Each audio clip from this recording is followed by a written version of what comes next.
Halo, halo, apa kabar? Assalamualaikum warahmatullahi wabarakatuh. Senang sekali kita ketemu di awal pekan ini, hari Senin, ini sekarang tanggal 16 Juni 2025, dalam program Off the Record membaca berita di balik berita. Kalau lihat ekspresinya Mbak Agi, saya udah tahu ini apa yang mau diusulkan oleh Mbak Agi ya.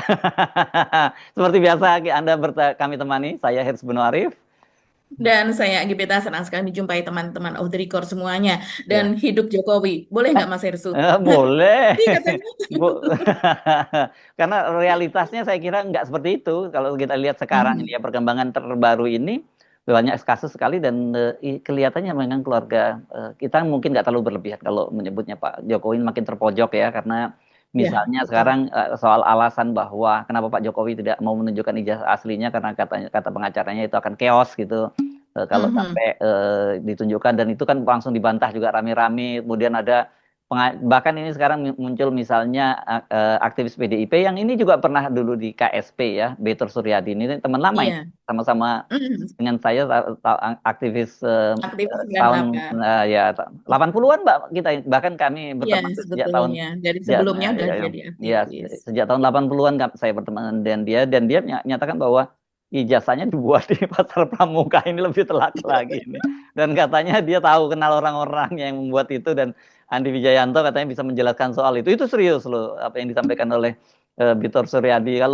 Tapi kan kelihatannya sekarang orang mulai nggak takut ya Mbak Agi walaupun diancam misalnya dilaporkan ke Polda Metro Jaya karena saya lihat Polda Metro Jaya sendiri juga mikir-mikir ini untuk melanjutkan kasusnya Mhm. Roy Suryo dan kawan-kawan gitu karena sekarang Betul. keluarga Jokowi ini jadi public enemy dan kemudian Mhm. satu persatu penjelasan dari Bareskrim itu Mhm. Direktur Tidak Pidana Umum ya dari Bareskrim Pak Mhm. Johan Dani itu dibongkar oleh para netizen dan juga oleh Roy Suryo dan kawan-kawan itu justru malah membuka borok dari Pak Jokowi gitu loh. Itu yang saya kira kenapa sekarang kok jadi seperti itu. Kemudian belum lagi kita soal Bobi. Bobi Nasution Mhm. dengan Pulau Aceh yang dipindahkan ke Sumatera Utara itu orang ngamuk semua loh Mbak ke Bobi ini saya lihat ya dan nggak ada yang belain Sumatera Utara itu semua bahkan netizen dari Sumatera Utara pun juga berpihak ke Aceh dan belum lagi nih kasus yang saya kok kaget juga bertahan lama juga viral ya Mendikbudrismen itu pidatonya di apa ya UNES. di Disnatalis UNES ya Negeri Semarang yang soal Iya. AI itu Mhm. yang itu sekaligus berarti menunjukkan dia melawan Gibran yang mengusulkan digunakannya AI itu sampai sekarang viral ya Mbak Agi ya masih banyak tokoh-tokoh yang juga sekarang mengunggah ulang ini pidato pada Disneytalis itu. Saya kira ini yang membuat saya bisa membaca berita di balik beritanya Mbak Agi senyum-senyum tuh. Iya, memang ini luar biasa sekali ya. Keluarga Pak Jokowi satu persatu dikuliti begitu. Dan Pak Jokowinya juga setiap hari selalu ada masalah baru, Mas Hersu. Ini karena mungkin dulu dia sudah menanamkan Ya, benih-benih, bibit-bibit menuai masalah. mulai badai gitu ya. Dan kelihatannya Mhm. kalau dari wajahnya Pak Jokowi kelihatannya memang kesehatannya Pak Jokowi makin menurun ya Mbak Agi ya Betul, kelihatannya. betul. Kalau kita melihat, bandingkan Hmm. perubahan wajah Pak Jokowi, Hmm. ini tidak hanya diulas gitu oleh netizen, Hmm. tidak hanya diulas oleh media yang apa namanya kritis begitu ya, Hmm. tapi juga oleh media-media yang kita tahu yang sebelumnya itu terkesannya adalah mendukung Pak Jokowi Hmm. sebagai media Jokower gitu. Hmm. Misalnya Tribun News, misalnya ini kalau dikenal oleh netizen seringkali oh Tribun News ini Jokower begini dulu yang Hmm. mempromosikan Pak Jokowi apa dan sebagainya karena bagian dari Kompas Group begitu ya. Hmm. Tapi Tribun News pun juga mengulas masalah ini bagaimana eh, perubahan wajah Pak Jokowi itu memang kentara sekali. Jadi Hmm. dari bulan Mei saja Mas Hmm. Hersu kan Hmm. kunjungan ke Vatikan itu kalau tidak salah bulan April ya wafatnya Paus tersebut. Kemudian akhir April berkunjung ke Vatikan, tapi kalau memang betul itu menjadi penyebabnya, ternyata bertahan sampai dengan bulan Juni yang dimana sekarang sudah mau mendekati akhir Juni. Jadi Itu yang menjadi pertanyaan besar dan kemudian ketika disandingkan wajah Pak Jokowi itu memang berbeda. Jadi yang sebelumnya kita tahu Pak Jokowi kan cenderung kurus ya, slim begitu. Wajahnya pun juga terlihat tirus, tapi sekarang terlihat agak bengap gitu apalagi bagian matanya ini secara kasat mata saja ya, karena saya juga bukan dokter, saya bukan ahli medis, tapi apa yang tampak di kamera dan kameranya itu adalah kamera yang sama. Mungkin kalau kita melihat di kamera media-media yang lain atau kamera netizen mungkin berbeda, tapi ini adalah kamera yang sama kalau kita bandingkan memang berbeda. Begitu juga perubahan warna kulit. Kalau sebelumnya Pak Jokowi ya sawo matang tapi tidak terlalu matang begitu ya, tidak terlalu coklat tua misalnya begitu, tapi sekarang perubahan warnanya pun juga terlihat agak kehitaman. Mungkin itu yang kemudian dikritisi oleh banyak netizen. Gitu juga dengan ada bercak-bercak putih seperti itu.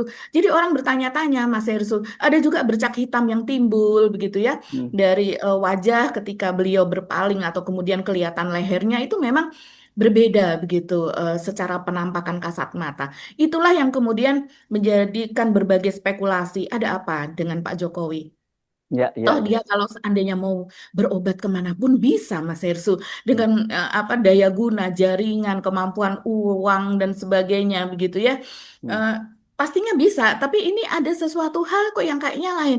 Sehingga mau tidak mau banyak sekali yang menyangkutkan ini dengan hal goib, ada hal apa yang Oke. kita tidak bisa juga mengatakan bahwa hal goib itu tidak ada. Ya, Secara ya, ya, Pak ya. Jokowi juga percaya klenik begitu Hmm, kan. hmm, hmm. Dan itu apa namanya?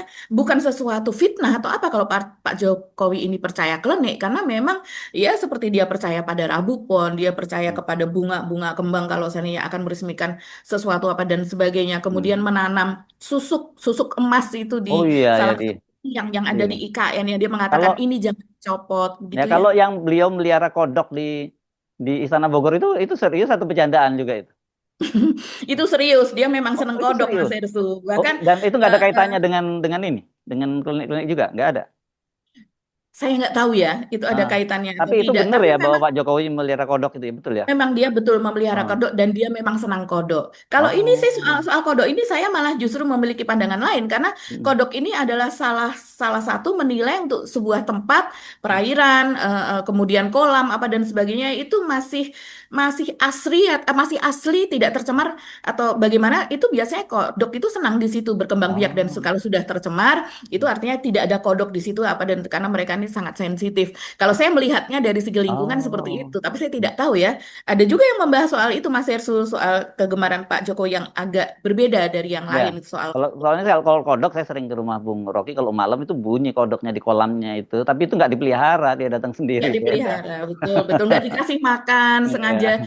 ditembak biakan kan bukan seperti tapi alami saja, Oh, kalau ya Pak biasa. Jokowi memang sengaja melihara itu ya, makanya oke. Ya, oke. Oke, jadi oke, lepas dari soal tadi itu lepas apakah itu berkaitan dengan mistik atau bukan, apakah itu soal biarkan Mm-mm. kan gini. Kalau kita lihat situasinya kan sekarang bagaimanapun juga Pak Jokowi itu pasti under pressure ya karena tekanan yang Ya. luar biasa ya, tekanan soal ijazah palsu itu luar biasa yang mungkin Pak Jokowi tadinya tidak membayangkan sampai seperti sekarang ini kejadiannya, terus kemudian tekanan juga terhadap putranya oleh para purnawirawan yang dipimpin oleh Pak Tri Mm-mm. Sutrisno untuk dimaksudkan dan sebagainya. Kalau beliau orang normal, itu pasti under pressure Mbak itu ya. Ya, Oke. itu juga bisa berpengaruh ke fisik loh, bisa alergi dan sebagainya. Kan disebutnya alergi tadinya itu ya, meskipun Mm-mm. banyak yang Mm-mm. menyebutkan itu bukan alergi, itu autoimun gitu, ada yang menyebutkan seperti itu. Itu pasti juga secara medis itu akan berdampak pada fisik. Nah, kalau soal soal apa klinik-klinik berkelinikan itu kan saya bukan ahlinya kan gitu. Saya masih hidup di alam nyata, belum hidup di alam goib gitu. Iya Ya. ya, jadi memang kalau kalau kita melihat apa yang terjadi pada Pak Jokowi ini, dulu dia sebetulnya juga dikuyok-kuyok bagaimana Oh iya. Gus Nur dan juga Bambang Tri begitu kan Mas Irul sangat keras menyuarakan tidak ada rasa takut begitu, Hmm. walaupun diintimidasi apa dan sebagainya dan begitu juga para aktivis ya bahkan kita tahu pada peristiwa 2019 gitu yang di depan Bawaslu ada yang meninggal sekian orang meninggal apa dan sebagainya, bagaimana perjuangan lawan dari Pak Jokowi itu yang petugas-petugas apa namanya petugas pemilu, penghitungan gitu dan sebagainya.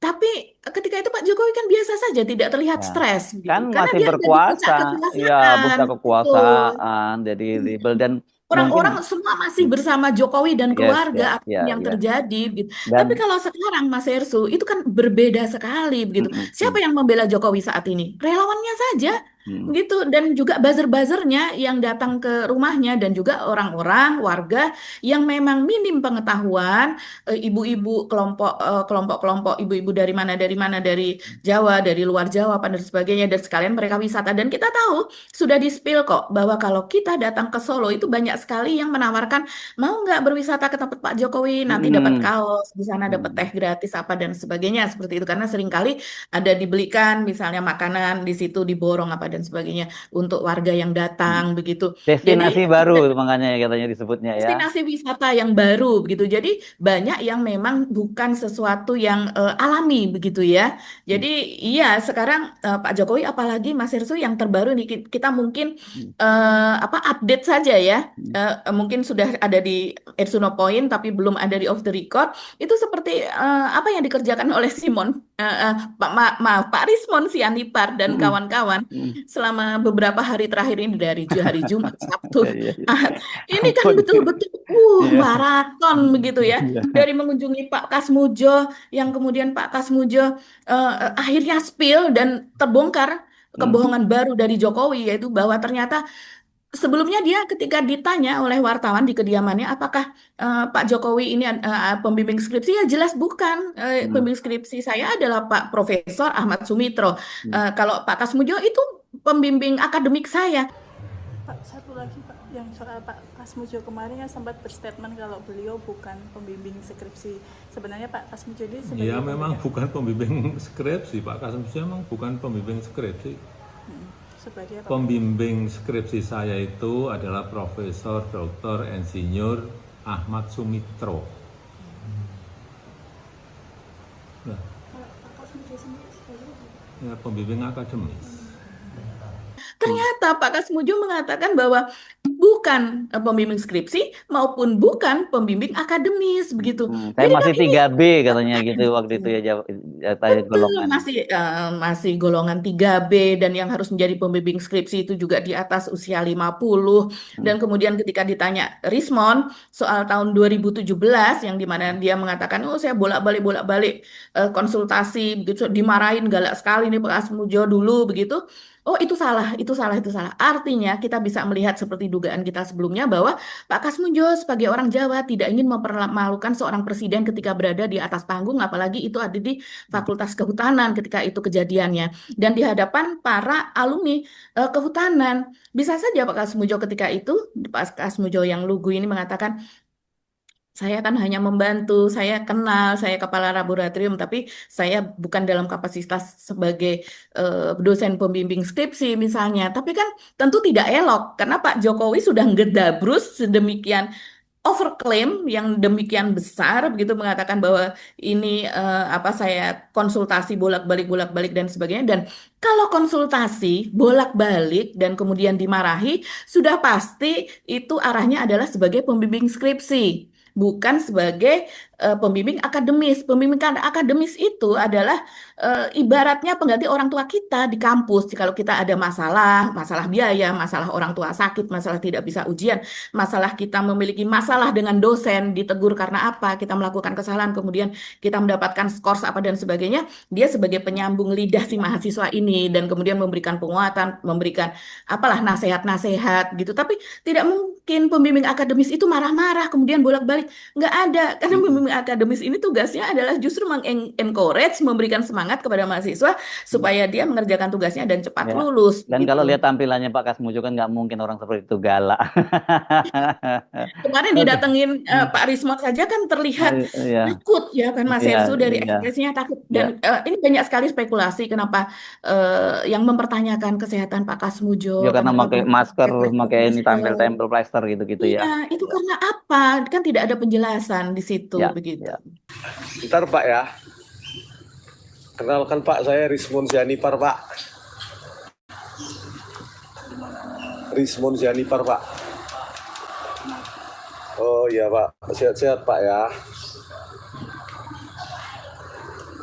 Bapak bisa kami bertamu sebentar Pak? Tidak bisa. Oh Karena tidak. nanti semua urusan tidak boleh di rumah, tidak harus di fakultas atau di ya Oh, jadi enggak ketentuan bertanya-tanya biasa-biasa saja, ketentuan Pak. nggak bisa tidak Oh. ketentuan sendiri. Oh, Maaf ya. sebentar aja, Pak. Anda bisa karena sudah diatur ya. Oh, harus ke fakultas, Pak ya. Iya. Tentang ini loh, Pak, pembimbing skripsi itu, Pak, yang Bapak yang pembimbing skripsi umurnya harus di atas 50. harus di atas 50. Bukan, Pak, yang tahun 2017 kan Bapak tampil di TV bersama Pak Jokowi. Bapak kan di situ Pak Jokowi mengatakan Pak Jokowi bolak-balik bimbingan skripsi. Bapak kan Itu yang salah. Iya, Pak. Salah itu. Iya, Pak. Bentar lah, Pak. Biar ini Saya untuk negara, Pak. Saya baru 3B sudah bisa bimbing. Bapak Yang saat itu ngomong- berarti bukan pembimbing skripsi, Jelas bukan. bukan pembimbing akademik. Bukan. Pembimbing akademik pun bukan, Pak. Oh, bentar Maaf, lah, Pak. maaf, Maaf, maaf. Pak. Maaf. Maaf nggak bisa ya. Namanya terbongkar kebenaran, Bu ya. Cuma mau konfirmasi aja, Bu. Tadi kan Pak Kasmujo mengatakan bahwa Pak Kasmujo pun bukan pembimbing skripsi dan pembimbing akademik. Bukan ya, Bu ya. Jadi pernyataan Pak Jokowi bahwa Pak Kasmujo pembimbing akademik itu salah juga, Bu. Salah. Kita live lagi ya menceritakan kemarin ya betapa tertekannya ya. Saya iba juga ya dengan kondisinya Pak Kasmujo ya. Terima kasih atas kejujurannya dan keterbukaannya dan menerima kami ya kan. Menerima saya dan Pak Tim Sentana, Pak Janes Siahaan dan Pak Michael Sinaga. Oke, masih ada Pak Jokowi atau udah mau pindah ke anaknya ini? Ya, Pak Jokowi ini memang yang berikutnya, update berikutnya kan ini ternyata dari Rismon Sianipar dan juga kemudian ada Michael Sinaga ini jurnalis begitu ya, sekarang memiliki Santana TV begitu yang juga rutin mengupload soal ini dan mengikuti perjalanan Rismon Sianipar dan juga Pak Muhammad Taufik begitu, ketua tim dari Tipu UGM. Ada Pak Janes juga begitu di situ, ini juga memiliki pengalaman sebagai wartawan, dan situ juga diungkap Mas Irsu sekarang ini sedang ramai sekali buzzer dari Jokowi itu memframing mereka sebagai orang HTI, FPI apa dan sebagainya. Ini Rismon kan ya? aneh sekali. Rismon Iya. HTI. Ini kan aneh. Sementara dari mereka ini yang yang pergi beramai-ramai yang Muslim itu adalah Pak Muhammad Taufik, Bang Rismon itu non Muslim ya, Kristiani, dan kemudian juga Biasanya Michael kalau Batak Sinaga HKBP juga. dia, bukan HTI, Mbak. Kalau di orang Batak kebanyakan dia. Janes juga non Muslim begitu. Ya. Jadi malah justru mungkin Pak Taufik begitu ya yang Muslim. Ya akhirnya aneh, apa saja diserbu, apa saja diputar balikkan, tapi anehnya masih saja ada yang percaya seperti itu, Mas Irsu. Ya. Yang termasuk kemarin yang kita bahas ya, yang mencatut nama duta besar Jepang itu ya. Betul-betul Oke. memalukan. Ya. Iya. Ya. Dan kemudian ada satu lagi update, cuman kita belum mendengar ya bagaimana hasilnya. Rismon Sianipar ini juga pergi ke Perpustakaan Jogja ya, yang menyimpan arsip dari Koran Kedaulatan Rakyat pada tahun 80 begitu. Oh, yang Bagaimana dipersoalkan betul oleh Poso dan puasa itu. ya, Poso dan puasa ya. Oke. Apakah itu diedit atau tidak begitu. Ini kalau seandainya ketahuan diedit, waduh bermasalah ini Bareskrim. Yes, oke. Kita pindah kemana dulu? Ke Gibran dulu ya, Mbak Agi ya. Gibran Oke, ya, iya. dengan Pak Abdul Muti ya. Ini Abdul Muti itu Sekretaris Umum PP Muhammadiyah yang sekarang ini jadi Menteri di Kesmen gitu ya. Iya ya, soal Gibran ini memang apa ya? Ya dia kan seperti bapaknya lah ya Mas Irsu, tapi masih mending Pak Jokowi sih kalau menurut Berarti Pak saya Jokowi ya. bagus dong ya, berarti. Iya. Oke, saya ingat ya, kalau dulu Pak Jokowi kan selalu unicorn terus yang selalu diomongin kan pada waktu itu. Kalau yang sekarang AI, yang anaknya kan gitu ya, Mbak ya. Betul. Dan unicorn tuh terbukti juga berantakan juga kan sekarang gitu. bangkrut Mas Ersu Ya. itu yang startup Ya. kemudian unicorn kemudian apa bahkan Mobile Legend itu sama KDM yang Deddy Mulyadi itu malah justru padahal Deddy Mulyadi ini deket juga loh sama Jokowi Oh iya. bagaimana Oh, Jokowi pendukungnya Pak meminjam Jokowi. Dia bukan hanya pendukung Jokowi, dukungnya Pak pendukung Jokowi. Gibran. Pendukung Gibran juga Iya, dia KDM pendukung ini. Gibran juga begitu, Mm-mm. bahkan mempromosikan Gibran dan juga Mm. dia memiliki kereta apa ya, kereta kencana disebut Pak Jokowi dulu sih ya, itu juga yang dinaiki Pak Jokowi itu pinjam dari KDM begitu, Mm. dari Kang Deddy Mulyadi. Mm. Jadi saat ini yang sedang ramai sebetulnya peristiwa sudah terjadi sekitar sepekan yang lalu. Ini Mm. Pak Profesor Abdul Muti, Mm. Menteri Dikdasmen kita, Pendidikan Dasar dan Menengah kita, itu membuat pidato di UNES ya pada hari ulang Natalis. tahun gitu lah. Ya. Mm. Nah, iya, dia senatalisnya UNES gitu. Dan kemudian dia ini mengkritisi soal AI. Kita tahu sebelumnya Pak Abdul Muti ini tidak banyak bicara soal AI. Jadi Mm. ketika itu Gibran ini mengatakan bahwa pada tahun ajaran baru 2025 itu sudah akan mulai diimplementasikan soal mata pelajaran AI dan coding itu mulai dari sejak SD, SMP, SMA dan SMK begitu. Dan itu tidak ada naskah akademisnya, tidak ada penelitiannya. Mm. Dia hanya sekedar ya pokoknya ini harus kalau pokoknya kalau tidak tidak mengikuti AI dan belajar coding itu kita akan menjadi bangsa yang ketinggalan. Mm. Dia tidak apa namanya kalau orang banyak memperhatikan ini dia memang betul-betul tidak memperhatikan soal akhlak begitu, soal moral, pembangunan moral, perbaikan akhlak eh, dan sebagainya begitu sebelum mempelajari soal-soal itu kan Mas Hersu. Ya, ya. Tapi kemudian ketika itu Pak Abdul Muti secara singkat mengatakan ya sudah akan mulai dikerjakan nanti gitu. Mm. Tapi kemarin ini kan Pak Abdul Muti secara belak-belakan dia mengatakan bahwa misalnya dia mengatakan seperti ini. Matinya akal sehat di mana kita melihat sekarang ini teknologi digital itu ternyata tidak membuat manusia semakin cerdas, tetapi membuat manusia semakin culas. Nah, siapa yang culas Ya itu? siapa Pak? Salah satunya siapa nih contohnya? Ya, ya. Kemudian dia mengatakan itu berdasarkan hasil bacaannya dari sebuah buku terkenal yaitu World Without Mind atau Dunia Tanpa Otak karya Franklin Foer. Eh, Hmm. di situ kita melihat bahwa penggunaan teknologi digital termasuk sekarang AI itu seringkali tidak membuat manusia semakin arif dan bijaksana. Dia tidak semakin cerdas tapi semakin culas. Jadi diulang loh Mas Hersu dalam pidatonya itu. Jadi mengatakan ini tuh beberapa kali begitu. Dia bahkan mengatakan bahwa ada yang disebut dengan virality virus atau virus viralitas di mana orang itu ingin supaya terkenal, supaya viral. Dalam konteks ini, Twins menyebut istilah yang disebut dengan narcissism epidemic atau penyakit narsisme, di mana orang dikit-dikit upload, upload kok dikit-dikit, kira-kira begitu. Dia apa namanya ini kayak Sri Mulat ya, ini Ya, ya. sedikit-dikit gitu gitu. Kemudian yang kedua adalah matinya akal sehat. Di mana kita melihat sekarang ini teknologi digital itu ternyata tidak membuat manusia semakin cerdas, tetapi membuat manusia semakin culas. Kita bisa baca dalam bukunya Franklin Foer, World Without Mind. Terjemahan bebasnya kira-kira dunia tanpa otak. Yang di situ kita melihat bahwa penggunaan teknologi digital termasuk sekarang AI itu seringkali tidak membuat manusia semakin arif dan bijaksana. Dia tidak semakin cerdas tapi semakin culas. Foer menyebut ada dua gejala yang membuat kenapa manusia tidak cerdas itu. Yang pertama adalah ada yang disebut dengan virality virus atau virus viralitas. Jadi jadi memang dan ini kemudian banyak sekali mendapatkan perhatian dari netizen dan saya pun misalnya saya sebagai seorang ibu saya setuju dengan apa yang dikatakan Pak Abdul Muti. Di negara-negara lain pun juga karena mereka sudah selesai ya mereka sudah menerapkan pelajaran soal akhlak, soal moral, soal bahkan soal antri, soal meminta maaf, soal permisi, soal sorry to say sorry gitu. Itu penghargaan kepada orang tua apa dan sebagainya berkata sopan apa. Jadi kemudian ketika diajarkan soal apa dan sebagainya mereka sepertinya sudah lebih matang anak-anak tersebut. Jangan ujuk-ujuk diajarkan soal AI itu begitu.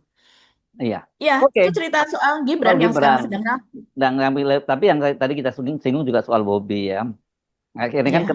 kemarin-kemarin kan Bobby ini selalu menyatakan bahwa itu dia nggak tahu menahu itu urusannya dari Menteri Dalam Negeri ya kata dia. Jadi kalau toh dia katanya mau menyerahkan itu kembali ke Sumatera Utara ya ke Aceh 4 pulau itu nggak bisa karena yang menentukan itu pemerintah pusat.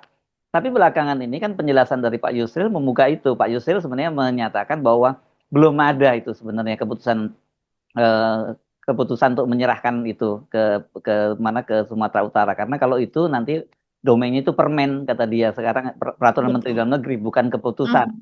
Keputusan itu Mhm. baru pemberian kode-kode Mhm. pulau-pulau itu gitu kata Pak Mhm. Yusril. Jadi Mhm.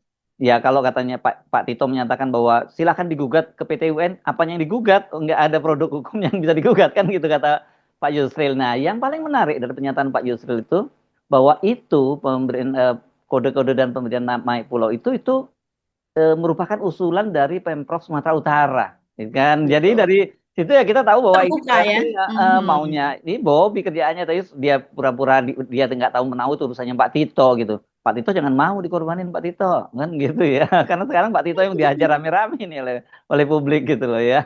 Dan ini orang semua tuh marah sekali kepada Bobby Mbak rata-rata dan bukan hanya kepada Bobby, kepada Jokowi juga gitu. Karena kan Pak Betul, Tito betul. dikait-kaitkan juga dengan bahwa dia adalah geng Solo juga lah ini.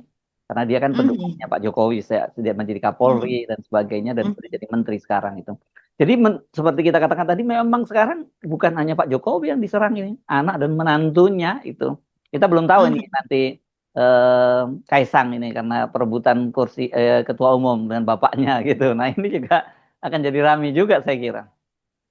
Iya ya, kalau seandainya yang ini Bobby apa yang perilakunya atau kelakuannya ini terbongkar, kemudian Hmm. Gibran juga semakin terpojok, Pak Mahfud mengatakan bahwa jalan untuk pemakzulan itu bisa melewat pembuktian bahwa akun Fafa ini adalah Hmm. miliknya. Ini kan mudah sekali untuk dibuktikan Iya, sebetulnya, iya. ya. Dan Cuman ya dan itu politik kok sebenarnya. Jangan orang dibilang iya wah betul. susah-susah kalau elit politiknya kompak ya saya kira selesai barang itu kan Pak Hmm, SBY misalnya pasti ya akan ada dari barisan itu kalau terjadi pemakzulan. pasti ada, Aku betul. yakin gitu ya. Gimana Pak Iya. SBY katanya ada perkembangan terbaru juga.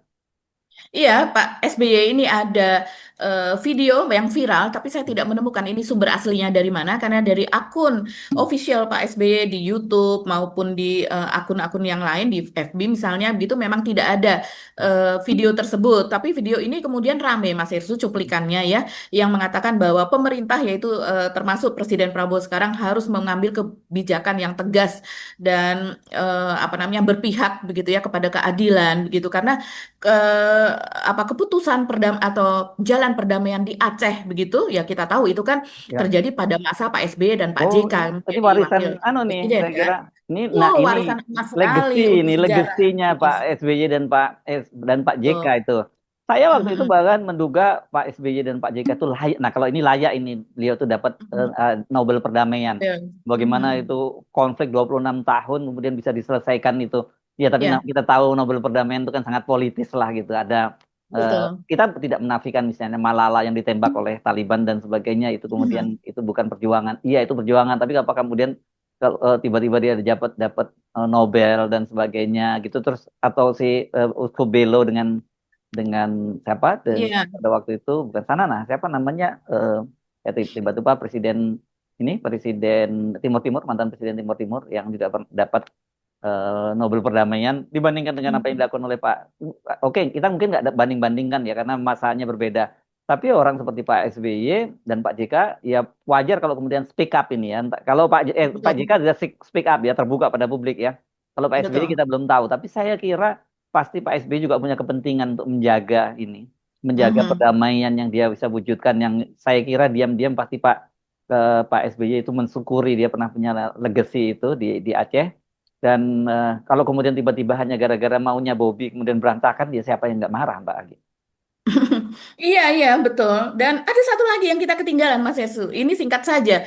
Ini soal pengakuan dari Betor Suryadi yang tadi sudah kita Oh iya, iya. promokan di awal, Hmm. yaitu soal bahwa ijazah Pak Jokowi diungkap oleh dirinya bahwa itu dibuatnya di Pasar Pramuka. Iya, Ini iya, memang iya. Pasar Pramuka Ah, itu dari ah, dulu itu hmm, hmm. ada tempat tertentu yang memang terkenal untuk membuat barang-barang Oh, palsu seperti itu, ya, ya. ijazah palsu, sertifikat Nah, sekarang palsu. suruh aja Pak pengacaranya tuntut laporkan dan suruh membuktikan. Ini bakal rame lagi. Betul. Ya. Betul. Berani nggak nih Ah, untuk menuntut Betor? Karena ya. apa yang dikatakan oleh Betor ini sangat-sangat dahsyat sekali Ya. loh. Dan dia menunjuk seperti nama Andi Wijayanto. Ketika itu kita tahu Andi Wijayanto ini adalah orang yang sangat dekat dengan Jokowi. Begitu juga ada nama Anggit Nugroho. Anggit Nugroho mungkin teman-teman banyak yang tidak familiar ya. Tapi ini orang yang sangat berperan. Dia adalah jurnalis juga, Dari mantan Solo dari ya. Pos ya di Solo. Dan dia melekat di Pak Jokowi itu dari sejak awal ketika Pak Jokowi belum mencalonkan diri sebagai wali kota. Jadi dia adalah orang yang sebagai menyusun strategi komunikasi, termasuk kata blusukan segala dan sebagainya, baju kotak-kotak itu dalam sejarahnya Anggit yang membeli di pasar Tebet begitu untuk Iya. baju kotak-kotaknya dibeli Panggil berbagai ukran aja Mbak. Jokowi Iya. Nah, begitu. ya. Dan kemudian juga soal Pak Jokowi yang belusuan, bahkan ada sebuah cerita. Jadi sangat-sangat berperan. Dia ini tidak mau masuk ke kabinet dengan nomenklatur resmi, tapi dia akhirnya diangkat oleh Pak Jokowi sebagai sekretaris presiden. Walaupun pada akhirnya pada pemilu 2024 dia Anggit, terus kemudian Jaleswari ya kalau tidak salah, kemudian ada komisaris dari PLN ketika itu Eko. Eko Sulistyo itu kan Hmm. mundur rame-rame karena mereka membela Ganjar Yes. dan Pak Mahfud ketika itu. Jadi jejaknya apa yang dikatakan oleh Betor. Betor itu betul Hmm. bahwa memang ini orang yang dekat dengan Pak Jokowi ini. Nah, sekarang tinggal kita cari. Kalau Anggit Nugrohonya kan masih ada, dulu juga Ya. menjabat di TKN-nya Ya. Mahfud Ya. dan Ganjar. Gitu. Oke. Oke Mbak Gi, kita ketemu lagi insya Allah besok. Kami mohon pamit. Saya Sebenarnya Arif. Dan saya Gibeta, terima kasih atas perhatian teman-teman semua. Yuk kita tetap salam akal sehat. Wassalamualaikum Waalaikumsalam warahmatullahi wabarakatuh. warahmatullahi wabarakatuh.